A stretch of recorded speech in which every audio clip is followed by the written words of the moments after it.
Ain't that what he said?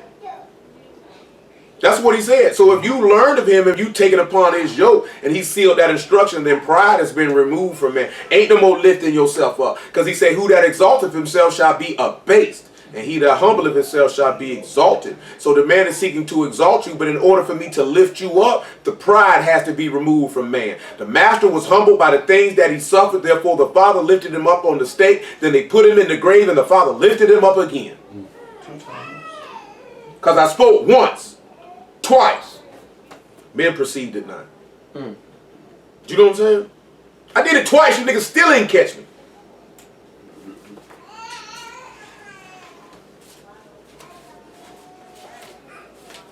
One and 12. That we should be the praise of his esteem, who first trusted in Mashiach, whom you also trusted after you heard the word of truth, the gospel of your salvation, and whom also after that you believed, you were sealed with the Ruach HaKodesh of promise, which is the earnest of our inheritance unto the redemption of the purchased possession, unto the praise of his esteem. And you can't get that with no pride in your heart. You got to sit back and look at something. The affliction, the sufferings, all. It said the master learned obedience by the things that he suffered. So affliction is to cause you to learn obedience, to learn humility, to put pride away from man. Revelation 20 and 12. And I saw the dead, the small and the great, stand before Elohim, and the books were open, and another book was opened, which is the book of life, and the dead were judged out of those things which were written in the books, according to their works. And the sea gave up the dead which were in it, and death and hell delivered up the dead which were in them, and they were judged every man according to their works. And death and hell were cast into the lake of fire. This is the second death. And whosoever was not found written in the book of life was cast into the lake of fire. So guess what? When he gave you some bread to drink, to eat, and some water to drink, he heaped coals of fire on your head. You know what I'm talking about? Well, praise ye Yah for Yahushua. Make it 4:30. Hey, John chapter 5, verse 39. 35.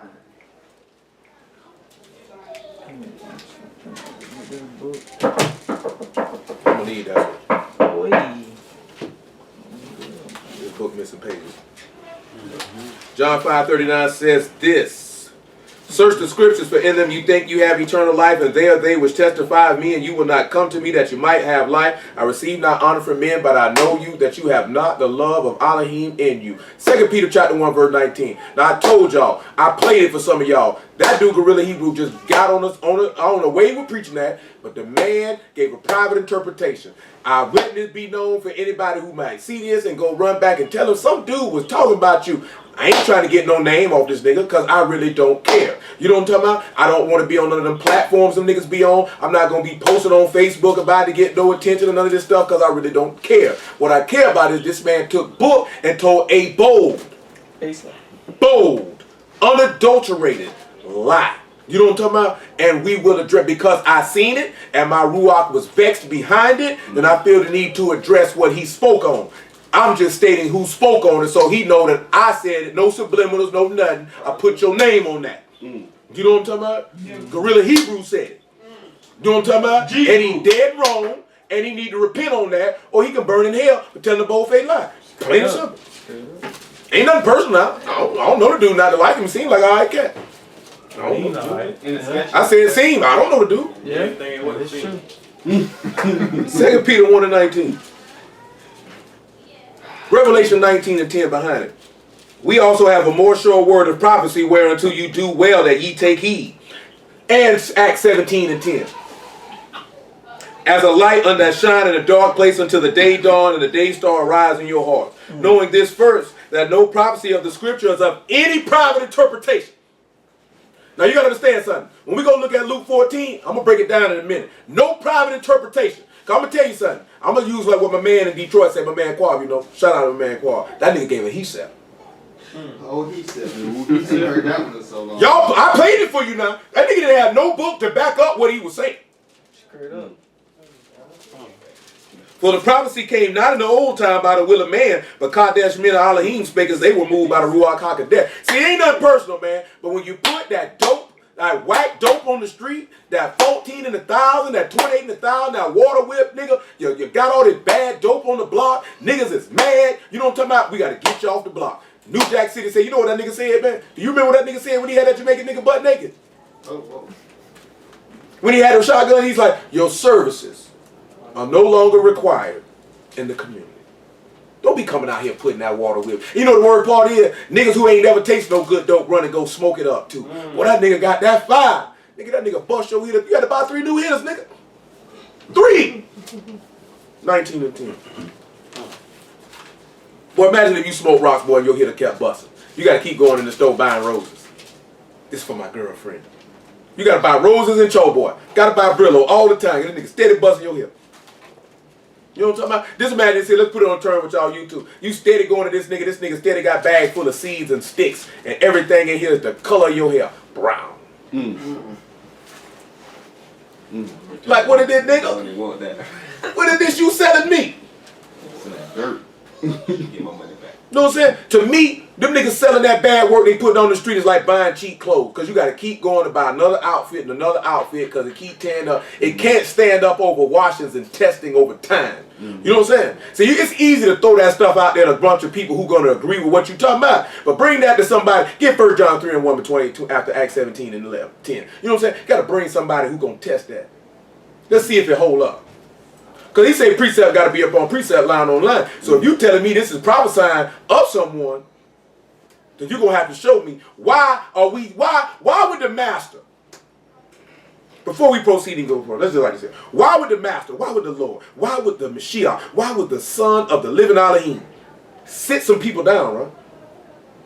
Give them a parable, which is a dark saying, which is a dark sentence, which has a hidden truth, which is about him, to talk about some niggas from Harlem. Some niggas from Harlem. Some zoot wearing Harlem Negroes. Straight up. Like, for real, my nigga. Like, this ain't nothing personal, because I don't know these dudes. I'm talking about the dude. I don't have no problem with them dudes who started One West. I don't have no problem with them dudes. I just don't agree with what you preach. I don't agree with it. I don't have a personal problem with you. See, the reason why I'm saying this here, because I want to let this be known. Because, see, these niggas think that niggas want fame or name off them. And let it be known, don't nothing we preach come from you niggas. Because we don't sell no water whip dope. So please know that. We sell dope rocks, hard coat, don't break. You can put it in the shoe, still stand up, nigga. 28 to 6, nigga. You gonna like to say, you can't smoke this at one time. You can't smoke this at one time. See, when you hit that 28 to 6, like I said, if I serve you a 50, you smoking on that 50 all night. That nigga said 28 to 6, nigga. 6, nigga. 600 beaker, nigga. If you don't know, nigga. Pyrex. Beaker, nigga. Got that from my homeboy. He shall remain anonymous. You know what I'm talking about? Straight up. I ain't put that man name on that. That stuff stay in the street. Walk 100 miles in my shoes, nigga. No cracks. Solid rock. You know what I'm saying? I'm dead serious though. My homeboy, the one who was doing it, he put me on to it. And after he put me on to it, because we was already doing drop, but not at that level. You know what I'm saying? We never went like this here. It was usually like, I'm not going to go on all that. But not on that level. See, that level right there, that's 88, nigga. That's 88. So let it be known. I don't have no problem with you niggas. We ain't get no work from you niggas. We ain't come holler at you niggas. We would not come holler at you niggas for no work. Because I can't bring this stuff back down south, man. You know what I'm saying? I bring this stuff back down south. These niggas looking at me like, come on, my nigga. That's garbage, bro. No, nigga. We don't go. See, I'm going to tell y'all niggas something, man. This is what these niggas know. You ain't never heard that nigga talking about he going to New York to go get no keys, nigga. Where they come out to get that work at? They come down south to get it. I ain't saying that we got the work, but I'm just saying, we ain't went up there to holler at you niggas for no work. You can bet that, though. Straight up. Take how you want to take it. I don't care. You niggas do what you do, nigga. We ain't studying what you niggas do. But I seen a bold-faced lie. I got to address it. I don't care what you niggas do. I don't want no name off you niggas. I ain't going to be like, let's set up a debate. No, man, nigga, screw all that, nigga. My number 904-401-9912, nigga. You can holler at me yourself. Say that again? Slow it down. 904-401-9912. We can take a step further, and you can hit me at djbonton80@gmail.com, nigga. You got a problem with what I'm talking about? Put it on the refrigerator. That's real. You know what I'm saying? You can holler at me, nigga. Straight up. Nigga, screw talking about commenting on the YouTube channel, nigga. You can holler at me. 19 and 10. And I fell at his feet to worship him. And he said unto me, see thou do it not. I am thy fellow servant and of thy brethren that have the testimony of Yahushua. Worship Elohim, for the testimony of Yahushua is the ruach of prophecy. This man said we got a more sure word of prophecy. How much more sure is it than the son of the living Elohim? They don't get no more sure than that. See, hold on. Psalm 78, man. Nothing wrong with this nigga. I'm talking about that nigga just grinded my gear. I couldn't even believe it. And the only reason why I was checking it is because I wanted to actually see the One West building. I was interested to see what it looked like. Was they still there? You know what I'm saying? In the architecture. Yeah, I really just wanted to see the building because you hear people mention something so much. You want to check it out? And then you see this individual say, I'm in the video saying he's there, he's in front of it. Well, let me see what he's talking about. You know what I'm saying? But then after that, as y'all seen, he went to, oh man, my lamb. That's all you said. Okay, it ain't much you can say, bro. Psalm 78:1. Give ear, O my people, to my Torah. He is the word made flesh, the law made flesh. He said you need to listen to him. Now this same gentleman, I spoke to him on the show. It's One West doctrine destroying the people. You know, from a man South Showtime one time. You know what I'm saying? It was on the show. Did that there. It's a round table discussion. And you know what I was adamant about? The whole book is about Mashiach. And this man told me that it was utterly ridiculous to say that the whole book was about Jesus Christ. So I hollered at the man through somebody else. And we were all on the phone at the same time. And I said, well, check this out, my nigga. Take my number and call me. Now I know it's a 3-hour difference between where me and you are. And I will explain to you and show you why I feel the way that I feel. I believe the way that I believe, and why I speak the way that I speak, and why I preach what I preach. The man ain't never get at me. You know what I'm saying? See, I'm going to tell y'all something. Y'all know this, but y'all don't really know this. That the preaching of Yahushua HaMashiach in this earth is very, very rare.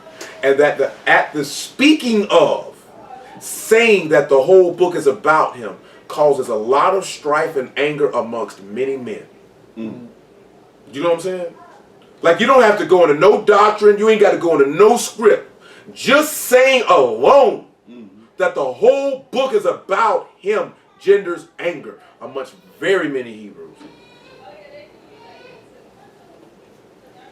He said, I will open my mouth in a parable, and I will utter dark sayings of old, which we have heard and known, and our fathers have told us. So he said, we told you of these things, but they didn't know what it meant. Now it has to come time to manifest what it means. You know what I'm saying? Acts 17:10. What I asked for after Acts 17:10? I don't even know. You said something about 1 John or John? Oh yeah, 1 John chapter 3. Read 1 John chapter 3 first. Because y'all forbid, I won't forget Acts 17. It's chapter 4, my apologies. So I'm going to tell you something. And y'all seen that. Some of y'all seen that in the room, right? When niggas came at me a few months back, probably about 6-7 months ago, when niggas was testing me on what we was on.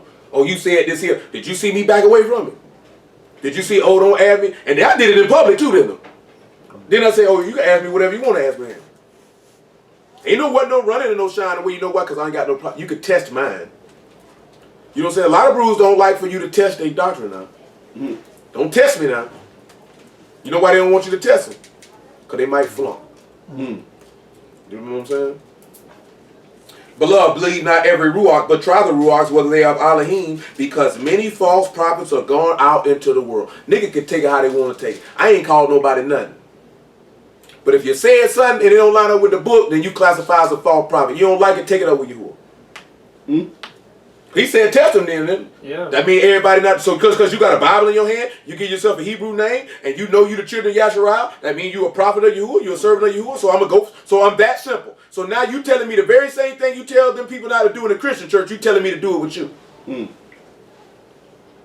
Because that's what the niggas doing. Oh man, you see, we how we gonna come together in unity, brother? How we gonna, see, we can't come together. Man, nigga, screw all that what you talking about. Nigga, that nigga just lied. You know what I'm saying? And I'm pretty supposed to roll with it in the face. That's cowardly. If a nigga sit back and say, hey man, what you preaching is wrong, or what you said was wrong, and a nigga show you is wrong, then as the book say, if you could rebuke a wise man, he will be wiser. Rebuke a wise man, he'll love you. So if you go to a wise man, you show him out the book, bro, what you were preaching was wrong, that man supposed to take that. And he was supposed to love you for that. So if he don't love you for that, get what that means. He ain't wide then. I ain't 17 and 10. All I'm just going by what the book say. Niggas say they want to say. I ain't said nothing on my own, right? Other than we don't go to you holler at you nigga about no dough. That's the only thing I said that was mine with. Okay. Because you know what that nigga ended up doing? That nigga ended up doing, them niggas seeking honor for themselves. You talking about her through the spirit, Yahweh Shai. That's he. Man, come on, nigga. Who is that? Commissar. Nigga ain't going for that, nigga. 17 and 10. And the brethren immediately sent away Paul and Silas by night unto Berea, who coming thither went into the synagogue of the Yahudim. And these were more noble than those in Thessalonica, in that they received the word with all readiness of mind, and searched the scriptures daily whether those things were so. Oh boy. So that nigga said that this particular thing we finna read about Bivens, and Ariah, and Johanna, and Yaquab, and the rest of these gentlemen. Let's see then. Luke 14 and 17. Let's just see. We gotta search the scriptures and see if that's so, right? Yep. That mean that what a Yahudim do then, ain't it? Okay. Okay. I'm gonna search it then. I'm gonna search it then. We just gonna search it then. I'm gonna read verse 11 though, verse 12 though, just on general principle. Because that ain't got nothing to do with what we talking about. I just want to read it. Then said he also to him that bade him, when thou make a dinner or a supper, call not thy friends, nor thy brethren, nor thy kinsmen, nor thy rich neighbors, lest thou also bid thee again, and a recompense be made thee. But when thou make a feast, call the poor, call who? The poor. The maimed, the lame, and the blind. And thou shalt be baruched, for they cannot recompense thee.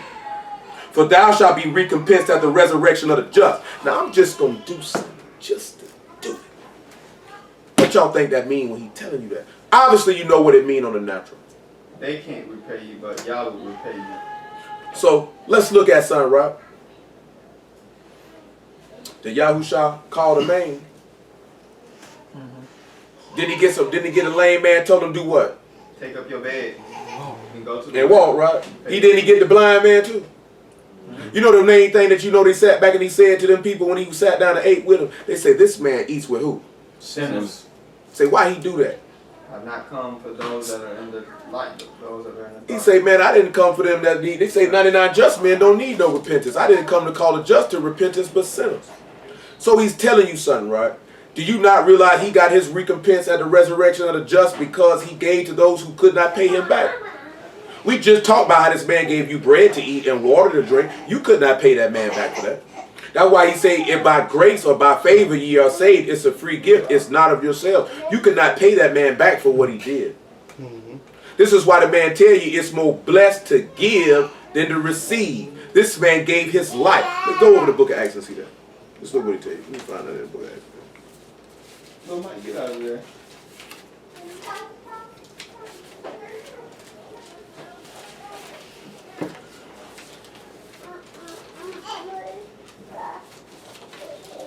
I'm in the wrong place.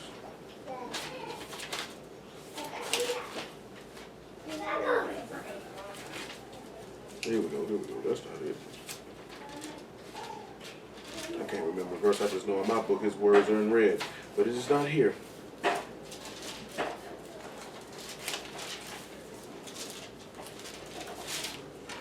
So I want y'all to understand something, and eventually I'll most high willing, we'll go back through this in this particular fashion and sit back and show you how he gave rather than receiving. You understand what I'm telling you?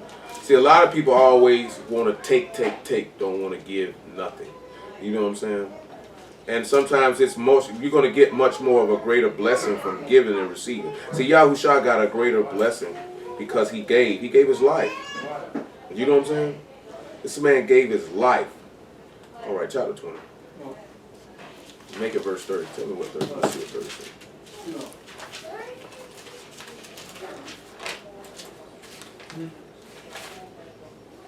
Oh, it was there. Just overlooked it. Make it 27. I'm going to work my way down. For I have not shunned to declare unto you all the counsel of Elohim. Take heed therefore unto yourselves and to all the flock over which the Ruach HaKodesh have made you overseers to feed the body of Elohim, which ye have purchased with his own blood. For I know this, that after my departing grievous wolves enter in among you, not sparing the flock. Also of your own selves shall men arise, speaking perverse things to draw away disciples after them. See, that's what ends up happening. Because men, he say perverse things. I mean, these things are corrupt. They filthy. They unclean. See, a lot of niggas want niggas. You know what a disciple is? That's a taught one. Niggas want students. Niggas want congregations. So they play to niggas' weaknesses. Now, I'm going to say this here because me and Will done had the conversation. I will say this openly because I don't give two Londons. You understand what I'm saying? Me personally, because I'm speaking for me, I feel like most niggas that go for One West doctrine are usually people of low intelligence and have low self-esteem. You know what I'm saying? And because of the showing of the discipline of order and structure, kind of like what you see in gangs, and them niggas is strong on the brotherly love. I will not front on them on that. I respect them on two angles. The brotherly love and the order is impeccable. Of that, I will not disrespect. You know what I'm talking about? Or speak anything badly about it. You know what I'm saying? I respect that. But that's what draws a lot of men in. And also the militancy. You know what I'm saying? The bigging up of the black man, again, which I have no problem with that. You know what I'm saying? You know what I'm talking about? And that's what draws niggas in. But then in the drawing of in to get these disciples after you, now you are killing the flock. Because you just told these men, as we're going to see, that something was talking about someone and it wasn't talking about them. That ain't cool. You know what I'm saying? That ain't cool.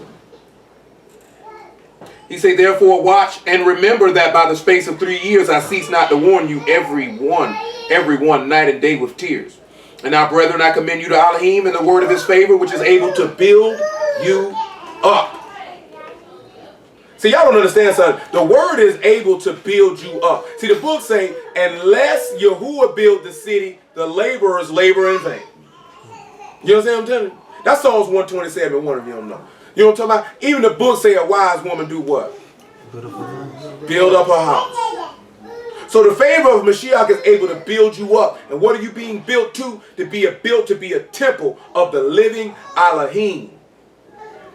A place where he can dwell in you and you in him. And he should be your Elohim and you should be his son. See, a lot of people, they seeking to build people up, but they're not building them up by Yahuwah. They building them up by their own vain imaginations. He said, I have coveted no man's silver. And now, brethren, I commend you to Elohim and to the word of his favor, which is able to build you up and to give you an inheritance among all them which are sanctified. Well, what's sanctifying you? The word. Not only just that there, though. Remember, I'm really referencing to something the Master said to Paul in the 26th chapter of this same book of Acts of the Apostles. He said that they might receive remission of sins and inheritance among those who are sanctified by the faith that is in them. See, just like they say a lot, Quad like to say it a lot, Will dropped it on the radio show, you know, being set apart from the set apart. Because if you are natural born of Yasharal, you are set apart. But then, through the faith of Mashiach, now you have been set apart again. And now you're set apart from the set apart. And that's why he say, many shall seek to enter in, and few gonna find it, because they're not being sanctified by the faith that is in the name of Yahushua HaMashiach, which is manifested through the testimony of the Torah and the Tanakh of him. He said, these are the things written in the law of Moses, and in the Nabi, and in the Telahim of me. This is why niggas is not making it. He said, I've coveted no man's silver or gold or apparel. Yet ye yourselves know that these hands have ministered unto my necessities and to them that were with me. So Paul was letting them know, just so y'all niggas know, y'all ain't gave me nothing.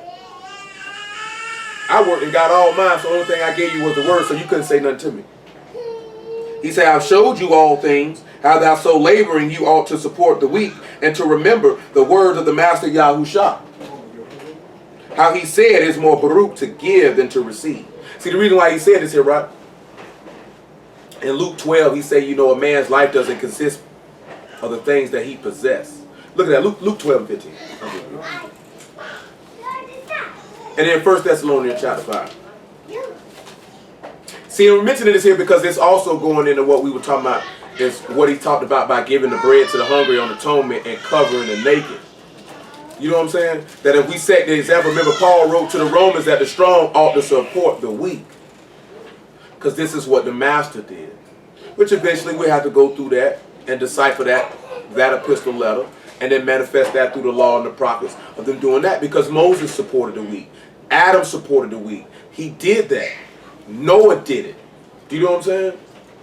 We had the strength, but instead of sitting back looking at I got the strength, I use that strength to prop up those that are weak. So that therefore they can become strong as I am. You know what I'm saying? See, a lot of people don't sit back worried while they don't look at that. And they don't seek to do that. Luke 12:15. Make it 13. One of the company said unto him, Master, speak to my brother that he may divide the inheritance with me. And he said unto him, Man, who made thee a judge or divider over you? And he said unto them, Take heed and beware of covetousness, for a man's life consists not in the abundance of things which he possesses. And get Ephesians chapter 4 behind it, 1 Thessalonians chapter 5. That's why I'm telling you, like, we talk about a lot of things. We just be like this here. Yeah, man, we out here grinding. We trying to do certain things, set certain things up for ourselves, your family, your friends, you know what I'm talking about? And possibly our people as a whole. But also we have enough wisdom to know that regardless if I have this type of house or this type of car, that my life does not consist of the things of which I possess.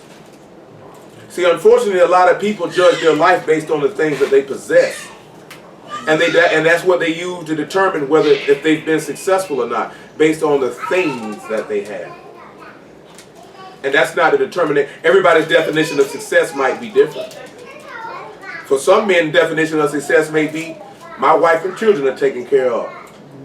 I feel like that I'm successful. Some people might feel like I had a goal to do this, I achieved that goal, therefore I'm successful. But for us, successful is that we enter into the kingdom of Shamahin, the kingdom of our Elohim. And until we actually enter into that there, we have not tasted success.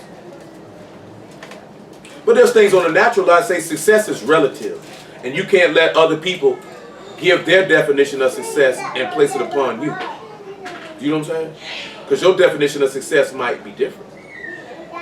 Of what you consider to be successful, because your goals and what you're trying to do might be different. If you're trying to get $1 billion and you ain't reached $1 billion, then you feel like I'm not successful. Even though you might have 300 million. But in your mind, you're not successful because you have not attained to what you were seeking to attain. If you say my desire was to get me a car, this here, this, there, and the third, and my bills paid, and I ain't got to worry about nothing, and I'm clothed and fed every day, then in your mind, you successful. Doesn't necessarily matter what kind of car you driving or where you staying at, but you say this is what I wanted, I got it, I'm good. You know what I'm saying? What I said, Ephesians 4. 1 Thessalonians. Yeah, 1 Thessalonians chapter 5.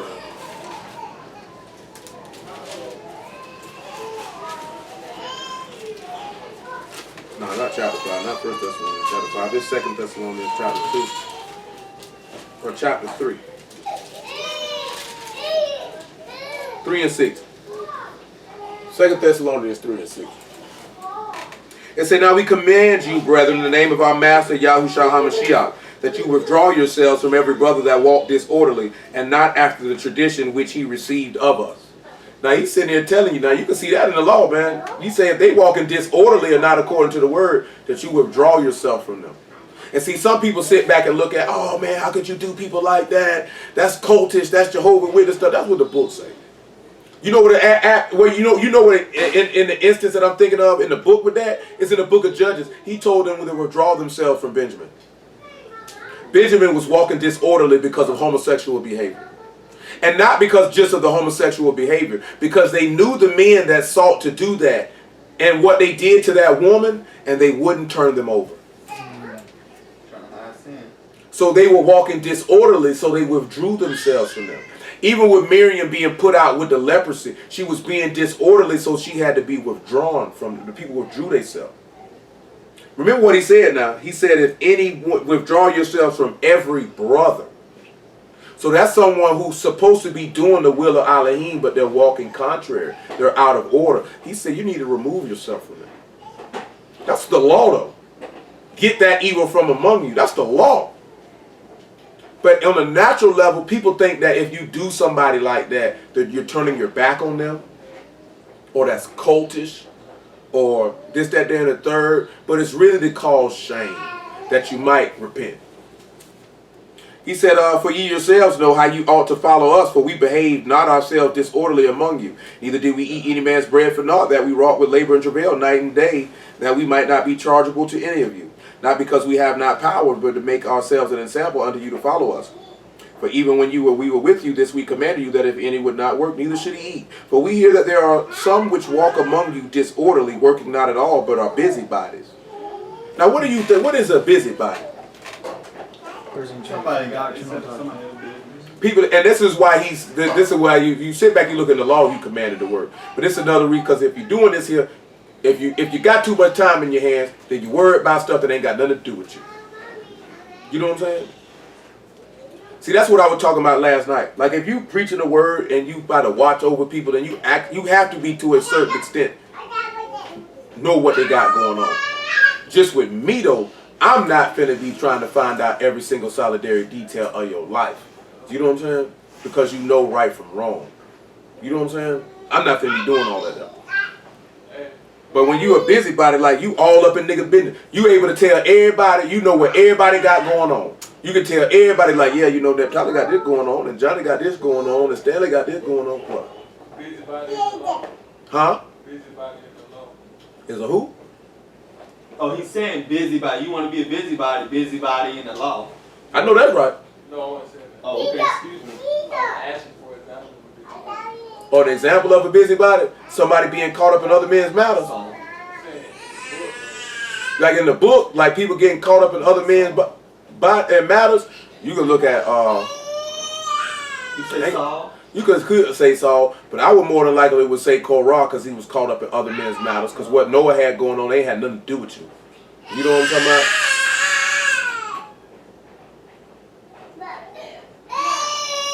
Ooh, which one is that? Yeah. Sometimes I can't even tell no more. All they cry end up sounding the same. You say Abel, kind of busybody. You can sit back and say Abel was a busybody getting caught up in another man's matter. Well, I mean Cain. Well, you know what I'm saying? Well, Cain, you know what I'm saying? I'm trying to sit back and think of some others. Jezebel's an example of a busybody. Yeah, that's the busybody. That's the busybody. You know what I'm saying? Because that didn't have nothing to do with you. You know what I'm saying? See, I wanted to use men because he was talking to men. You know what I'm saying? See, the reason why I say that Saul was a busybody, because he was all worried about what David was doing instead of worrying about what he had to do. You know what I'm saying? Because you got a lot on your plate to be worrying about what David doing. You know what I'm saying? Even the scribes and Pharisees, to a certain extent, were busybody because they were worrying about what the master was doing. A man ain't got no business being no busybody. A man ain't got no business worrying about what other men are doing. I don't care what another man doing. I care as long as if you're not sinning. But I care about all y'all, but I don't care enough to be doing no investigative reports on what you got going on though. You know what I'm saying? Straight up, I don't care that much. Neither know right from wrong. I ain't be like this here. I need to find out what Johnny been doing. Stanley, you know what Johnny been doing? That's where you cross the line from becoming a man into a woman. I'm dead serious. Boy, you nigga could come ask me about something. But it's a lot of stuff they done came and told me I ain't know nothing about it. Because you ain't tell me about it, I don't know nothing about it. Because I ain't really trying to dig in to find anything out about it. Because everything ain't everybody's business. If it was for me to know, nigga would have told me. Straight up, that's how I look at it. Ephesians chapter 4.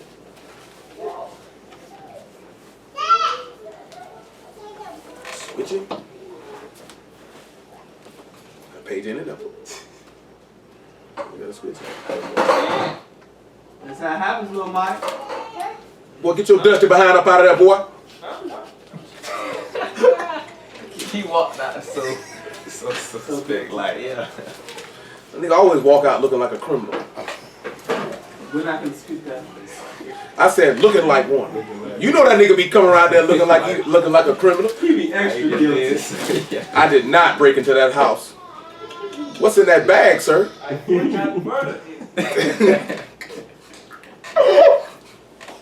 Ephesians chapter 4, man, verse 28. Let him that stole steal no more, but rather let him labor, working with his hands the thing which is good, that he may give to him that need. All that goes back to what we were looking at in the law. Leaving that corn, leaving that vineyard where you're laboring so you have able to give to those that need. Remember we were talking about that? That's just taking it back to the law. It's more blessed to give and receive. Even when the people were coming up for the feast, he told you, don't forget the fathers, don't forget the stranger, don't forget the widow, don't forget the Levites. Give them to what Yah had blessed you with. Because you labored to give to those that had not. You know what I'm saying? That's a simple equation. It's just the same way. If you got the word, then it's be more blessed for you to give it than to just hold it. See, Paul was letting it be known, I got something where I have the power to receive this from you, but I'd rather give you this here and take nothing from you. You know what I'm saying? Now, you know, most organizations are 501c3, they don't have that latitude. Them niggas want that cash. Irregardless of what niggas out their mouth. Back to Luke chapter 14. I just had to hit that there. Just because we dealing with something that's false don't mean we can't get no understanding of nothing else, right? You know that, right? Yeah. You got exposed. I ain't you that. 14 and 15. Yeah. Must just shoot out of nowhere like a rocket. What book we in? Luke 14 and 15. And when one of them sat at meat with him, heard these things, he said unto him, Baruch is he that shall eat bread in the kingdom of Elohim. Then said he unto him, now listen, right? This man said, blessed is the man that eat bread in the kingdom of God. Keep that down now. Hold on, y'all. Hello? Hello? Hi, this is an exclusive announcement from Marriott Hotel. Your telephone network has been pre- Why am I getting an announcement from the Marriott? Why? Oh. Then said he unto him, a certain man made a great supper and bade many. A certain man made a supper. And he sent his servant at supper time to say to them that were bidden, come, for all things are now ready. And they all with one consent began to make excuse. The first said unto him, I bought a place of ground. I must needs go and see it. I pray thee, have me excused. And another said, I bought 5 yoke of oxen and I go to prove them. I pray thee, have me excused. And another said, I have married a wife, therefore I cannot come. He said, a certain man has prepared a feast. Revelation chapter 19. Because you got to look at what the person just said what bade him to speak this. He say, Baruch is the man that eat bread in the kingdom of Elohim. Then he gives this parable. So this ain't talking about no nigga in Harlem. That's not the kingdom of Elohim. I'm going to read y'all This something. is the specific verse that he tried. Yeah, he tried to say it was about his people, Oh, no. basically. Hold on. What? What is it? Yeah, Just he was hold on. saying that. Just hold on. Don't worry about it. Just be patient. Just hold on. I'm going to read you the caption. Nigga had a caption. He say, since the time of John the Baptist, King Yahushua, his brother Yaquab, John the Revelator, the Zealots, a.k.a. Daggermen, and the destruction of the temple until the 1960s, no one has been teaching the truth on the level of the apostles until Abba Bivens, the Israelite school of Torah. King Masha, Yaquab, and Ariah, and the disciples that came after, such as Sakari. That temple has been destroyed and scattered from 1 West 125th Street in Harlem, New York, will be built up and established again in these last days. This nigga compared what they got going on to the temple in Jerusalem. This man said that no word was being brought like they were bringing since the time of the apostles.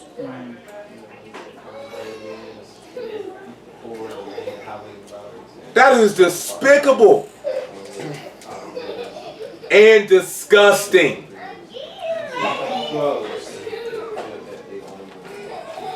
Revelation 19 and 6. Let us be glad and rejoice and give honor to him, for the marriage of the Lamb is come, and his wife hath made herself ready. And to her was granted that she should be arrayed in fine linen, clean and white, for the fine linen is the righteousness of the Kadeshim. And he saith unto me, right baruch are they which are called unto the marriage supper of the Lamb. And he saith unto me, these are the true sayings of Elohim. Now for the people in the room, where can we look at places that are foreshadowing of the marriage supper of the Lamb? Because he said the man prepared the feast. So that means I gotta, if I say he prepared a feast, and the purpose of him making this proclamation of this parable is because a man said, Baruch are they that eat bread in the kingdom of Elohim. Where can we see the marriage supper of the Lamb at? Isaac. No. The last of them. No. Is it in Exodus with Moses? No. You know the marriage supper of the Lamb. Isaac ain't have no marriage supper with Rebecca in this book. Now, I think somebody made a teaching how that could tie it into the marriage supper, because how she was decked up as his wife, and Isaac coming to her. That ain't got nothing. Where did they eat at? Remove the veil and all that. Well, where did they eat at? So they had a feast. They Yeah. had a feast, but I think They don't really say they met her at the well. No, Abraham's servant met her at the well. He gave her water. They made the arrangement. She went into his tent, and she became his wife. That's what it says. Oh, okay. But ain't no feast with him. The feast with Isaac is in Genesis 21. Jacob. Jacob made one when he had Laban. And he say, when he got his wife, he said, my time is fulfilled. Give me my wife. And they made a feast. Let's read it. Genesis 29.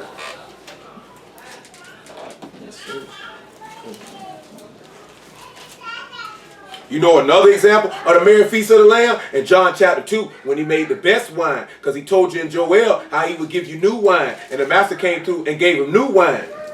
That was symbolic of the marriage supper of the Lamb. And we'll read that as well. So we're going to let the book talk for our end. Because you got to look at what was being spoken of. He wasn't speaking about, was they doing a marriage supper of the Lamb in Harlem, New York? They wasn't doing that in the 718.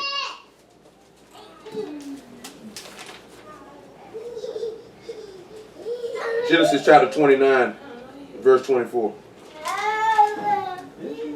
And Laban gave unto his daughter Leah Zilpah his maid for a handmaid. It came to pass that in the morning, behold, it was Leah. And he said to Laban, what is this thou hast done unto me? Did I not serve thee for Rachel? Wherefore then hast thou beguiled me? Laban said, it must not be done so in our country to give the younger before the firstborn. Fulfill her week, and we will give thee this also for the service which thou served with me yet 7 other years. And Jacob did also and fulfilled her week. And he gave him Rachel his daughter to wife also. And Laban gave to Rachel his daughter Bilhah his handmaid to be her maid. And he went in to Rachel. And he loved also Rachel more than Leah and served. Hold on, that's not it. Back it up. 21 is what we want. Actually about 20. And Jacob served 7 years for Rachel, and they seemed unto him but a few days, for the love that he had to her. And Jacob said unto Laban, give me my wife, for my days are fulfilled, that I may go in unto her. And Laban gathered together all men of the place and made a feast. Notice he said, my days are completed. When the time is completed, that's when this man will come get his wife, and he will prepare a feast for her. John chapter 2.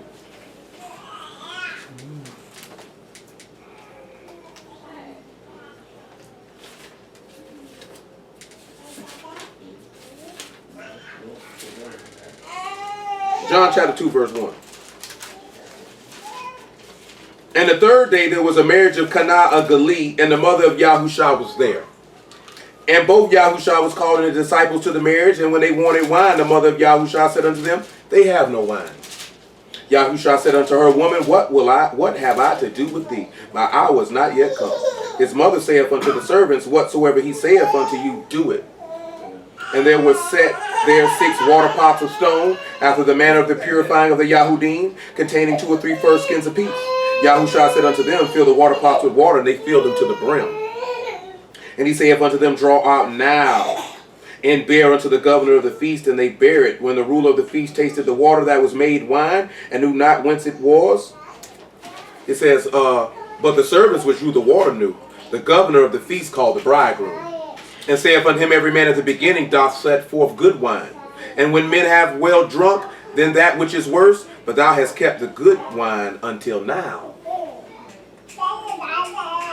See, this is talking about the new covenant and the old covenant. See, look at Joel chapter 3. What did the master say after he died, right before he died? He said, I will not drink from the fruit of the vine until I drink it new with you in my Abba's kingdom.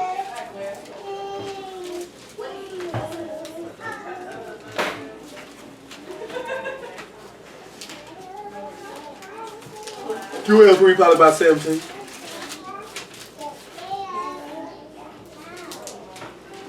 So shall you know that I am Yahuwah your Elohim, dwelling in Zion, my Kadesh mountain.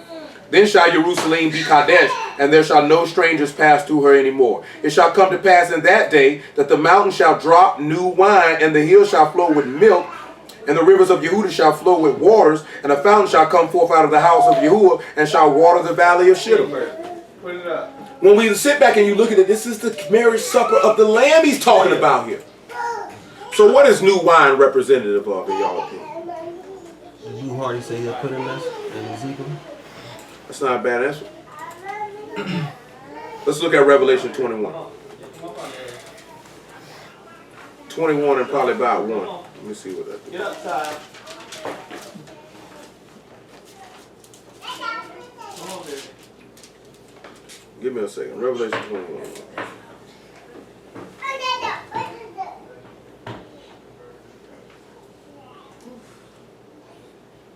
Dang, wrong way.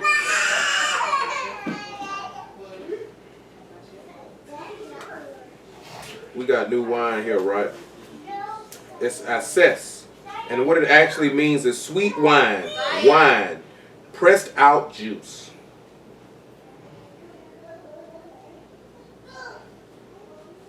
Pressed out juice. So we'll look at Amos 9 and 13 after this Revelation 21 and 1.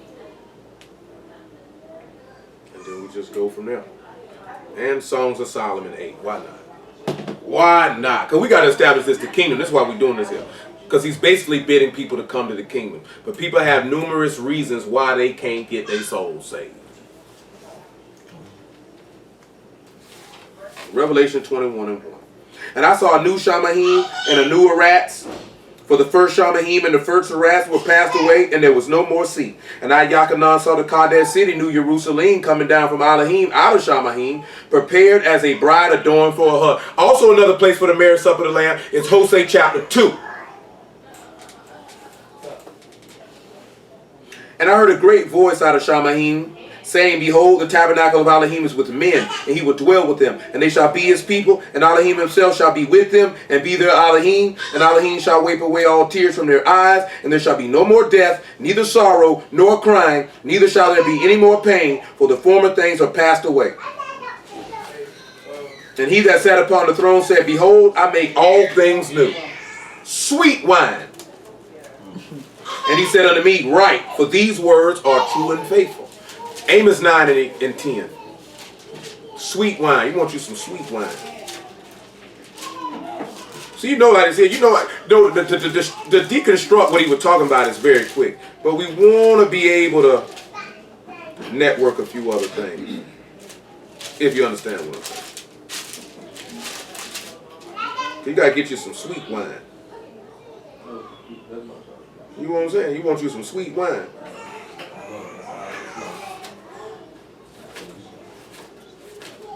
But these niggas smoking good though.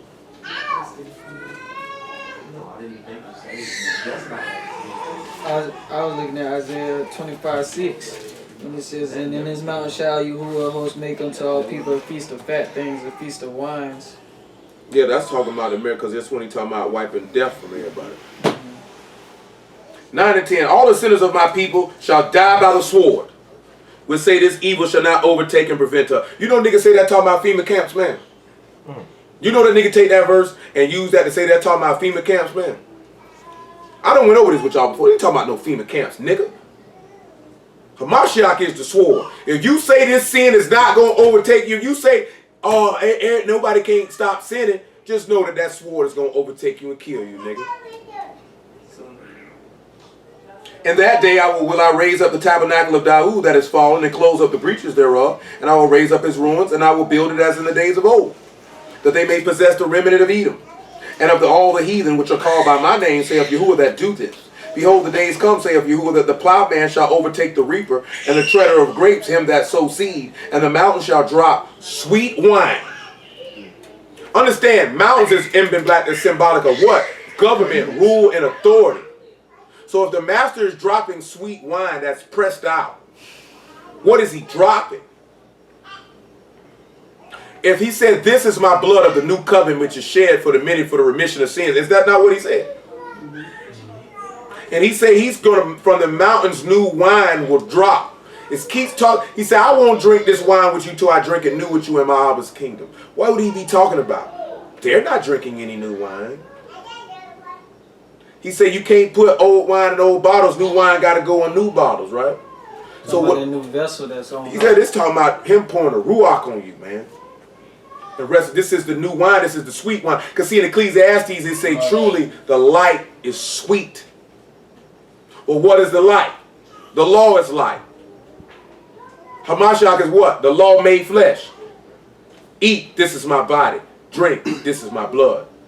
New Testament, remission of sin. I will drop that new wine from the mountains or from on high. What did he do on Pentecost? New wine. He dropped it down.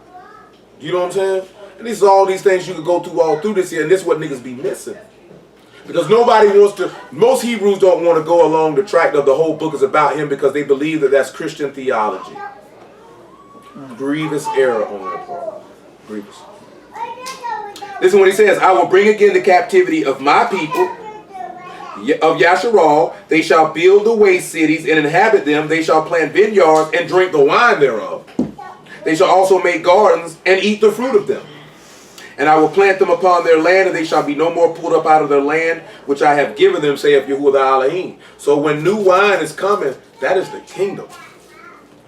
Which is what? Marriage supper of the Lamb. Isaiah 65.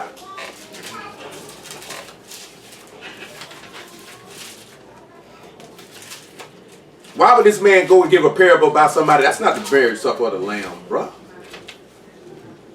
65, right? Make sure I'm in the right spot. Isaiah 65 and 6.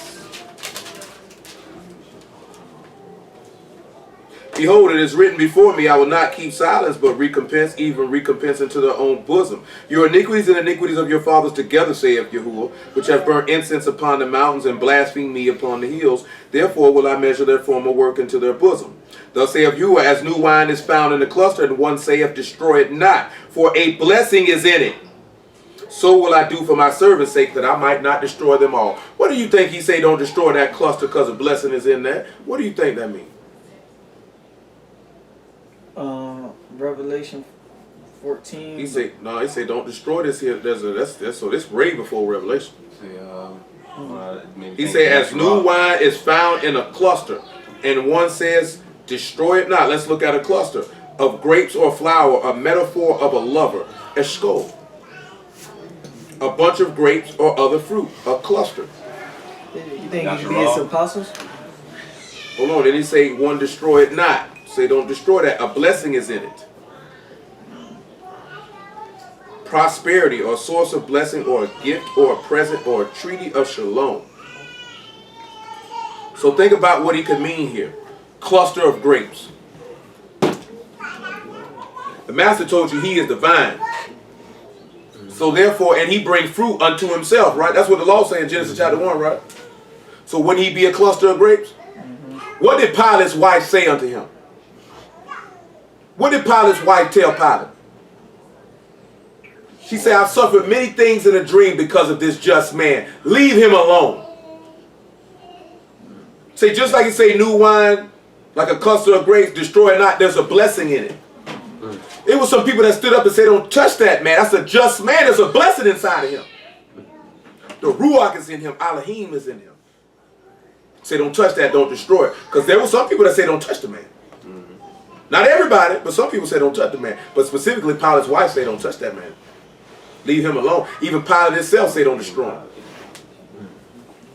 Let me see what we want out of this here, man.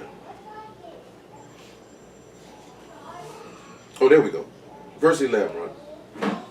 But ye that forsake Yahuwah, that forget my Kadesh Mount, that prepare a table for that truth, and furnish the drink offering unto that number. You see how this is? He say, do this in remembrance of me, right? This is going back to what we already dealt with earlier about the bread and the water, right?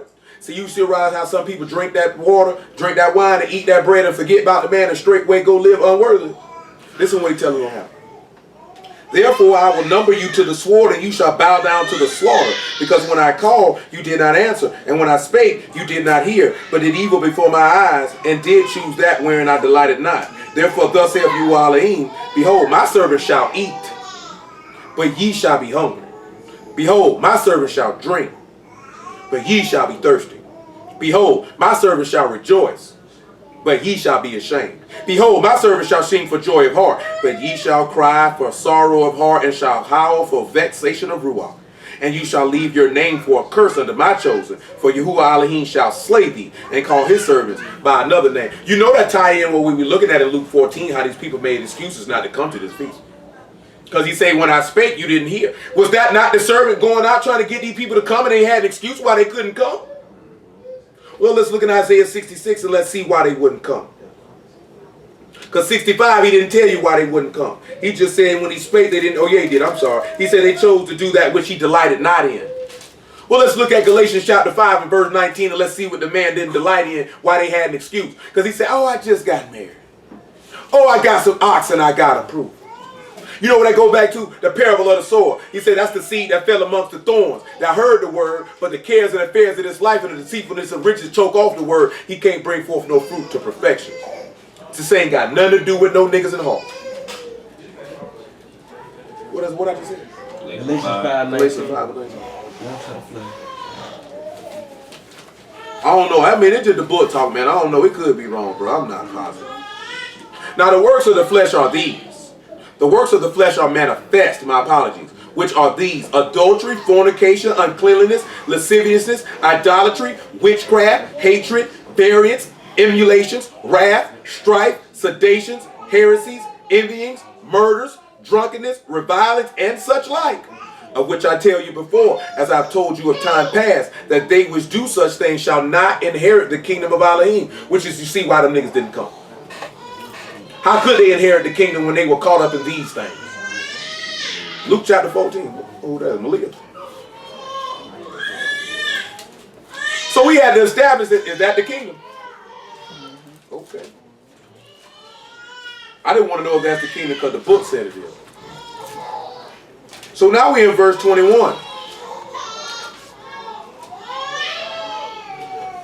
So the servant came and showed his master these things, and the master of the house, being angry, said to his servant, go out quickly into the streets and the lanes of the city, and bring hither the poor, and the maimed, and the halt, and the blind.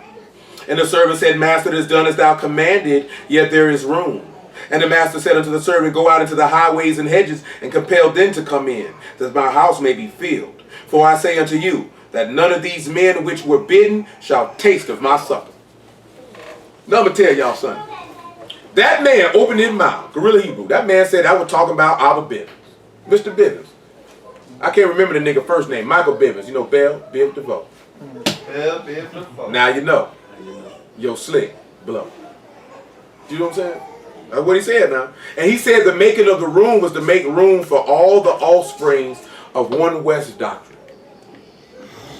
That's what the nigga said, man. You don't believe me? Go look for yourself. It's in the chat. You can see it. I sent it to you. Nigga smoking rocks. Because he ain't got no precepts where he could. He said that the Most High was mad at Mr. Bivens because he was with the commandment keepers of them Caucasians, and he was telling them, go get the black man.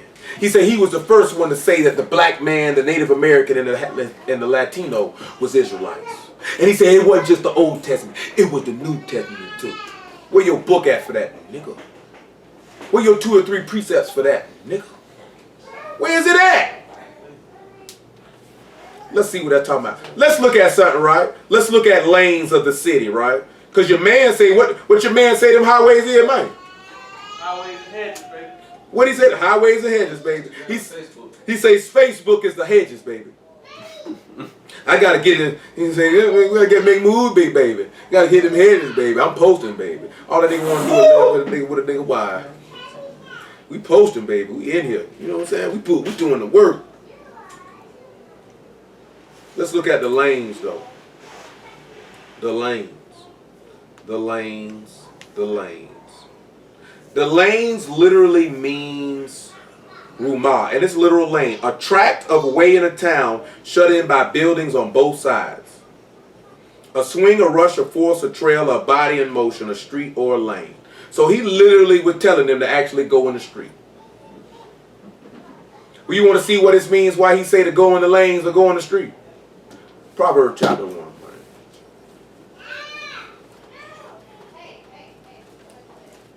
Proverbs chapter 1. Thank y'all for the word. Thank y'all for understanding. Proverbs chapter 1, verse 20. Wisdom cry without, she utter her voice in the streets. So he done son his servant in the lane, right? You don't think Yahuwah was mad? Hold on. Y'all want me to show y'all what Yahuwah was mad? Was he mad? Yeah, let's look and see. Psalms 2:1. Because it said that the master was angry with his servant because these people didn't come to the feast, right? And what it said? So we got to show Yahuwah being mad, didn't know. That's only right.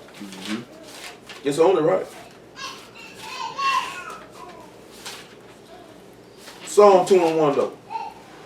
Why do the heathen rage and the people imagine a vain thing? The kings of the Iraq set themselves and their rulers take counsel together against Yahuwah and against his anointed, saying, let us break their bands asunder and cast away their cords. He that sitteth in the Shamahim laugh, Yahuwah shall have them in derision. Then shall he speak unto them in his wrath and vex them in his sore displeasure. Because he was trying to call these men to the feast to eat of his son, to eat his flesh and to drink his blood, but they didn't want to come. And then we already read in Isaiah 65 where they forsook that table because they didn't want to come, didn't they? So you don't think that make Yahuwah pretty mad? Because what did he say he wins with the wicked? He's what? I'm angry with him every day. Every day. Psalm 9, just a little bit. I don't want a nigga to be like this here. I don't want a nigga to be like, man, that nigga just be talking, man. I don't know when he find a nigga. I don't like that nigga. I don't like that nigga, man. That nigga don't never say nothing good, man. He ain't got nobody else around here, man. Make sure that's the right one. Psalm 9 might be one of them. It might be 5. I think it's 7. Yeah, it is 7, because 7 was in my brain, and I'm looking right at it too as soon as you said it, verse 11. But look at Psalms 3 and 6, though. Or 3 and 7. I don't know, it's crazy, because I said 9 and 7 was in my brain the whole time. Arise, O Yahuwah, and save me, O my Elohim, for thou hast smitten all my enemies upon the cheekbone. Thou hast broken the teeth of the ungodly. See, he gonna break these niggas' teeth. Break a nigga jaw. You know what I'm saying? Hit him right in the mouth. Right in the mouth. He did say he gonna repay you straight to your face. So, Bah! you bust your teeth out. And knock your teeth out. It say that. It's literally The does. book said. Psalm 7:11. Psalm 7:9. All jokes aside, that's what the book Not say. even joking. I'm gonna repay you to your face and I'm gonna knock all your teeth out your mouth, nigga. Because when I called for you to come to my feast, you didn't hear. You chose to do what was wrong in my eyesight. Oh, let the wickedness of the wicked come to an end, but establish the just. For the righteous Elohim try the hearts and reins. My defense is of Elohim would save the upright in heart. Elohim judge the righteous. Elohim is angry with the wicked every day. Do you not know that he would deem you, come back to Proverbs 1, that he would deem you to be wicked when this man done told you to come to his feast and you told him, man, I got a wife, I got some ox. He said, don't worry about it, nigga. You know what it, oh, hold on. I'm going to take that back to the law in a minute. We'd already been talking about it, though. You should already know. Because we already been talking about it. Thank the Lamb for the word.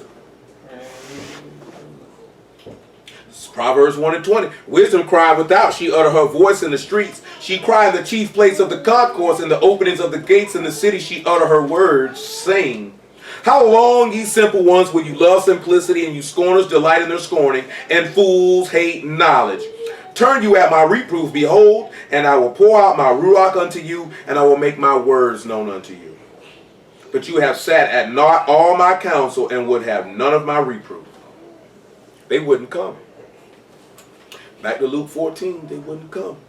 So now, hold on. Now we got to look at highways and hedges, right? We got to look at highways and hedges, right?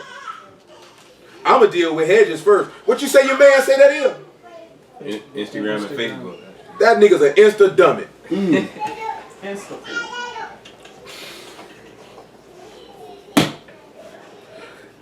The Greek word for hedges in this place is phragmos. It is a hedge. It is a fence. That which separates prevents two from coming together. Or a partition. Now, Isaiah 59:1. See, they can't come together because the hedge. That iniquity is up. The iniquity is separating you. So he's saying go into the hedges and pull them out of what separates them from me. Talking about pulling no stupid nigga from around the corner drinking a 40. Smoking some bad.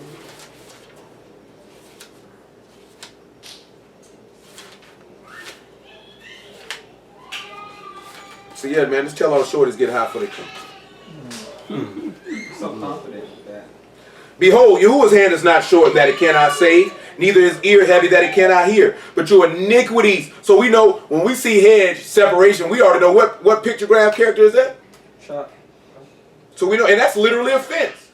So even with these people bastard language, we still see an element of ours, which more than likely whatever word means separation in our language, that in the lexicon would correlate with that word, it's going to be the same thing. Kat, separation. What separates you from Yahuwah? Sin. What do I have to do to bridge that cut? See, y'all didn't even peep it. We just read Amos 9, and what did it say? I will close up the what? The breaches thereof, or the separation. This man was actually talking about himself.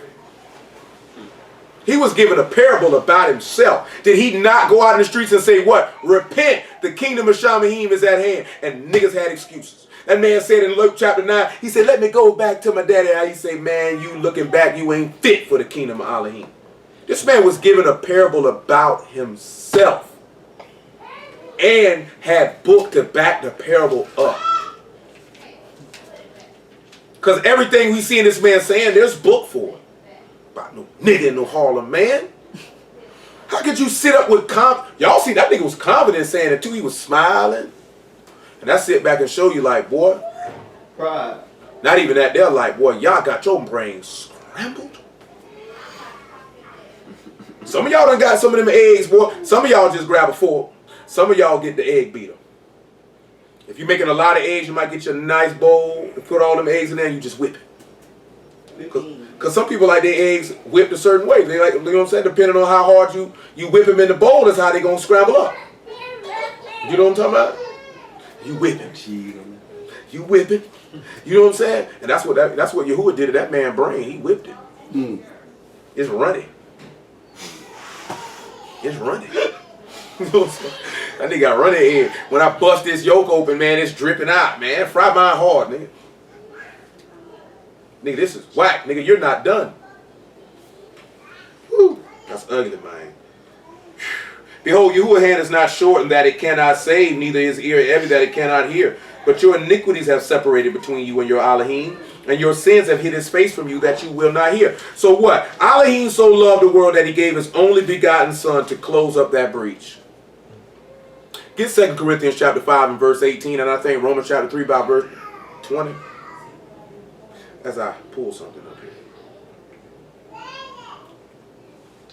These niggas ain't gonna like that. When we look at the Hebrew word for separating that spot, it is badal. And it is divided to separate or to sever or to make a distinction or a difference or divide into parts. That's the one used in creation. Interesting. We'll look at that as well. Because we're also going to see a separation made there. And then how he pulled something out of that separation. Because that's what he's saying, to go get those who are separated from me is what he's telling you, right? So he's telling him for all intents and purposes. We'll see this in a minute. Just let me get there. Just let me just take my time. What did I just say? 2 Corinthians 5. 5 and 18 in Romans chapter 3. And it says, all things are of Elohim, who have reconciled us to himself by Yahushua HaMashiach, and have given to us the ministry of reconciliation. So if he's reconciled, that is because you were separated from him. He's telling you to build in the hedges to pull the people who separated from me, to bring them back to me. For Elohim so loved the world, he gave his only begotten son, that you might not perish. I'm trying to actually bring you back to me, because your sins have separated you from me, therefore you can't come unto this feast. So I'm going to say, he said, my servant. Hold on. Let me finish this. I got it. He said his servant then. Hold on. And to wit, Elohim was in Mashiach, reconciling the world unto himself, not imputing their trespasses unto them, and have committed unto us the word of reconciliation. Now then we are ambassadors for Mashiach, as though Elohim did beseech you by us. We pray you in Mashiach's stead, be ye reconciled to Elohim. For he hath made him to be sin for us, who knew no sin, that we might be the righteousness of Elohim in him. So he's telling you how he came to bring you back because you separated. Let's see Romans chapter 3 back. We are estranged from our Elohim. Y'all do know that, right? He had to send his son to come get you. He had to come get you. Because you were estranged from him. What is it, Romans 3? 3 and 21.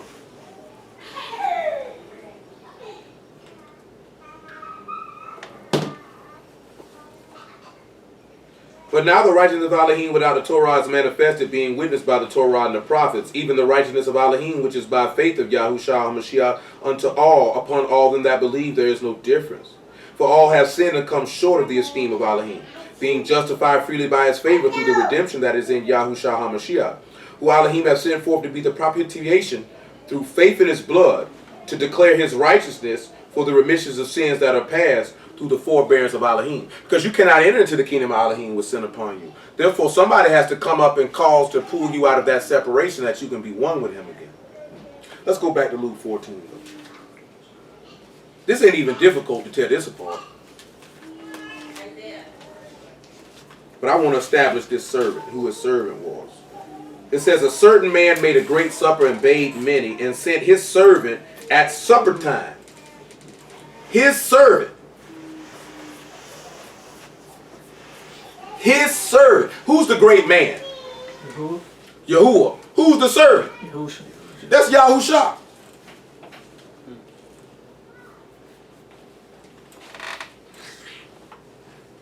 Bruh, did he say, no, this is not my beloved son in whom I'm well pleased? Did he say, touch not my anointed, do my prophets no harm? And what are they? His servants, right? He said, the children of Yasharah are my servants.